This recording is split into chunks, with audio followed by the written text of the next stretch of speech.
I was inspired by the program tonight. I think it's wonderful, especially Mr. Craig, his testimony, because I was battling with some things about success myself, so I got to learn the difference of success and seeing it, because I've been beating up myself why I don't have a title.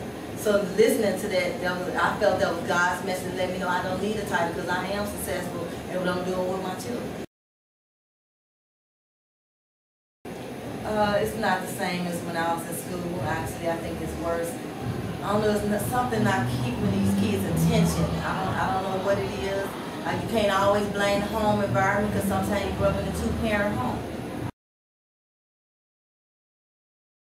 More of parent, teacher conferences and things like this, and more of an organization where we get together, and a lot of times, you know, back in the day, you used to eat together, play together, and you know, I like to cook at my house.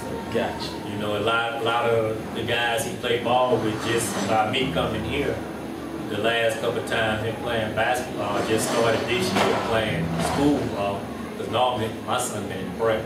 Okay. So by him playing school ball, I met a lot of young guys, and they have a little more respect for an outsider sometimes coming in from a mentor on the inside. Gotcha. So you got to look at that, because I deal with my son on an everyday basis. I can come in and talk to 10, 15 of them, and they can take something from me. Gotcha. Because I'm just coming off the street and they see me as a father just sitting here watching. And we need more of the fathers coming in and being involved, because the last 15, 20 minutes of practice, I come and sit and watch, and all of them say, hey, Mr. Augustus, how you doing? Or, you know, stuff like that. And then when you look around, they got to wait. I was taking some of them home.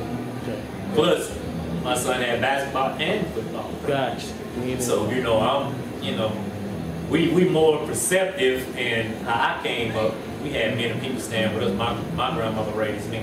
Gotcha. So I lost a lot, because what I do with my son at this point is, when he chose me to be his mentor, it was a blessing to me, because I really thought that when I was coming here it was somebody else. But this morning my wife had asked him a question. He said, well, I chose my dad.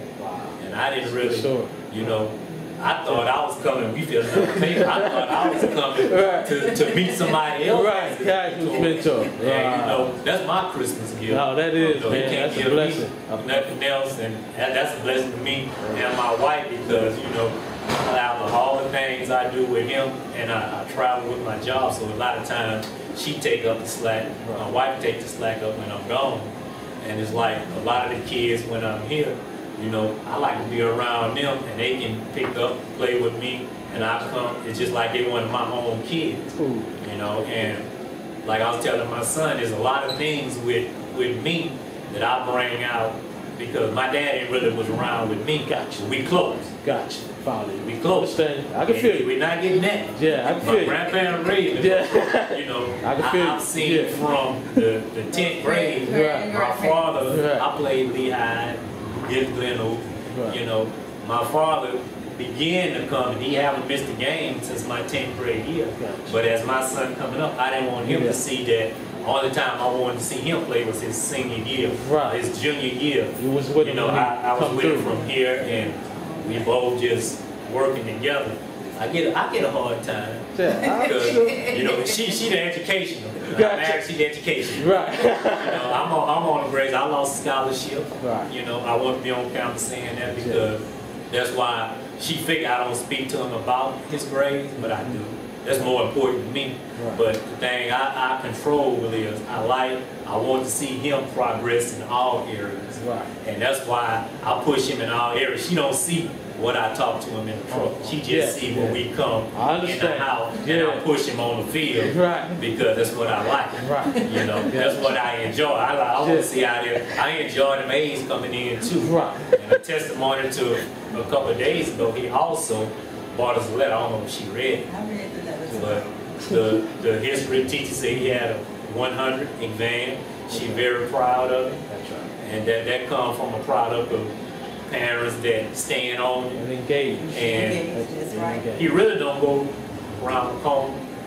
Because in the neighborhood, I want to be, I don't like them, you know, I don't want them going to the gym sometimes because I explained to them, I got to worry about the kid. I know you ain't going to do that. I got to worry about the next man, kid who's doing wrong. That's it. And I have to struggle with that in the house. And I want to go this, I want to do that. But it's hard to let your kids go do certain things. Different time. Right, because everybody not raising kids. So what's your response to it? I'll reiterate what he was saying. Parents and teachers, we need to come as one instead of blaming the teacher for your failing grade. I let my son know. Chance when the teacher called me, I know why she called me, and I want you to call me. You know, we definitely need that. More mentors. Kids need to see positive role models, you know, but they also need to know your role model do start at home. But it's good to see, and then the difference in that success, they really needed to hear that, because then you could really beat yourself up on about what you're supposed to be as a success. Right. So I really hope they took that and some parts of that and just listen and instill that within themselves. But just mostly parent and teacher involved. Okay. Appreciate it. Thank you. Awesome job. Great stories.